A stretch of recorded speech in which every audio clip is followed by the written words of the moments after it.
So it's been a month now since I quit League of Legends, and I wanted to tell you guys what I've learned since that whole process of de-escalating myself from League of Legends and going out into the real world and living a normal life now. If you guys are new here, my name is Madhu and I help parents rid their sons of gaming addictions. If that sounds like something you'd be interested in, like and subscribe and join my free Skool community, links in the description below. Now, what is League of Legends? League of Legends is a 5 versus 5 MOBA game. The closest analog I have to real sports is basketball. It's very analogous with basketball. You play as these different characters, you have 4 teammates and 5 other opposition, and basically your goal is to kill the other players, take down structures, and eventually take the enemy base, and that's how you win the game. It's regarded as one of the most popular and one of the most addicting games of all time. It's been in the top 5 most played video games consistently in the past 14 years. League of Legends has an especially infamous reputation as a game that wastes so many people's lives, and I can attest to that because it wasted mine. And it has so many players playing it, peaking at over 110 million players worldwide, with over 8 to 10 million concurrently playing at the same time. It is also the most popular esport title out there. Esports is a rising industry that will take off in the next 20 years. And it's important to pay attention to the word esports because if you have a son that's been addicted to video games, especially these online player versus player ones, the term esport will come up often, and it's something you have to be prepared for because that is one of the most powerful ways that these gaming companies have of addicting your children. So a bit of backstory into my League of Legends career. I've been playing the game for about 12 years, and for the first 8, I was addicted. I got addicted in 8th grade, and I've been addicted for the next 8 years. I had a pretty successful gaming career. I was regarded as one of the best players in my friends groups, and over time, I stacked up enough accolades and had enough social status from my friend group that I sort of graduated out of it,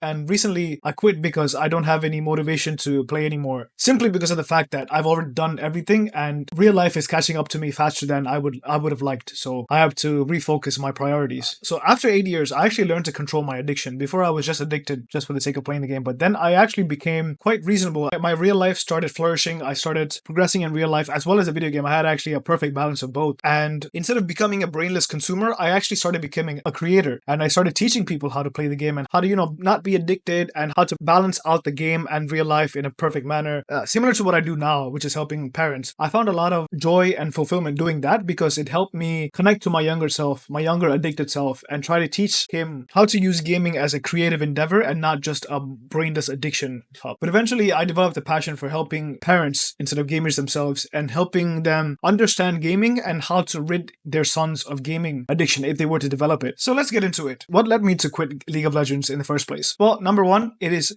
that the pain of failure was gone completely. You see, when you're addicted to video games, especially these online ones, you derive a lot of social status from your rank and your accomplishments within the game.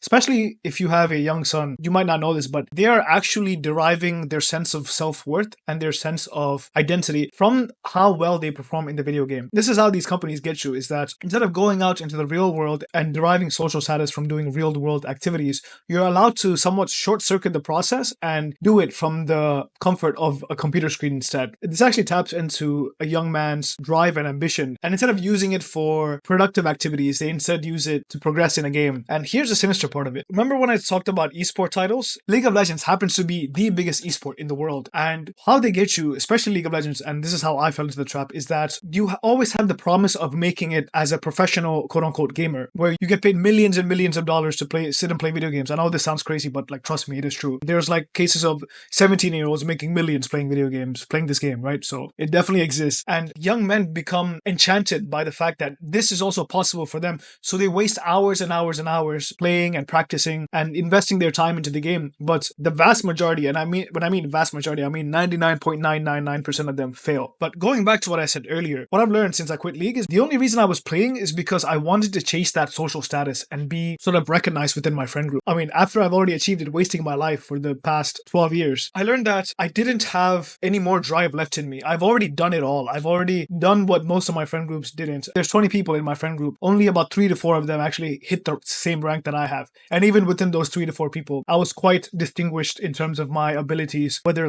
mechanical wise, reaction wise. I was already quite distinguished. So even if I were to fail now, I don't feel the pain because I've already done it all. Looking back now a month later, I'm thinking that this is the biggest reason why I quit the game is because what next? You know what I mean? Let me just just go out into the real world and use the skills that I've gotten from this game and try to transpose them into real life. And I have been having success with this, mind you, but it's important to note that, and I will always repeat this in every single video, the skills that you gain from gaming, you can also gain in real life, and you can do it for a fraction of the time, and you can transfer those skills easier. So don't for a second let your son tell you that I'm learning all these things that I can use in real life. They can always learn those things in real life in the first place. It's interesting, right? Because at first I was chasing this social status. This social status meant so much to me. I want to be the highest rank within my friend group, and this is what propelled me to waste so much time playing this game.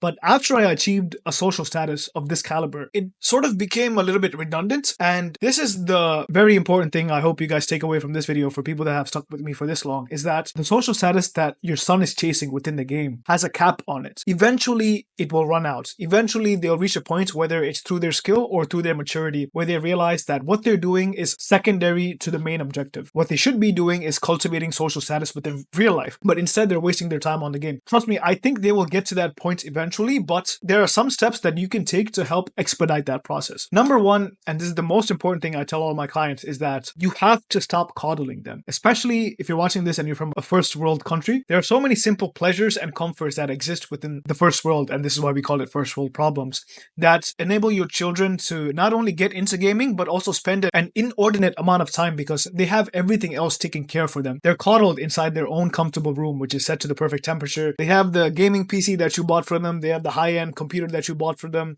And then every so often you come into their room with food. So basically they're all taken care of. It makes sense why they would be addicted, right? They have their needs taken care of, and so they think they can go out and waste their time playing video games. I don't honestly blame them, because at the end of the day, and you don't want to hear this, but it is your fault. You have to slowly learn to give your child more responsibilities while taking away the comfort. And you have to be careful to do this little by little by little. Over time, what you will understand is that they are capable. They are not like some kind of failed human. They are capable of doing real life things. It's just that you have made their lives way too comfortable. So the onus relies on you to inject them with a little dosage of reality every so often and progressively overload it over time. So your son understands what real life is like and how much time they're wasting and how far behind they're getting by indulging in video games on a regular basis. If you would like more help with this, I have a free Skool community that you can join where I offer one-to-one coaching consultations and where you can sit in with me and where we can chat about the specific problems that your son is going through and how we can help alleviate them in the long term. So if that sounds like something you'd be interested in, links are in the description below. That's it for today's video, guys. I'll see you in the next one.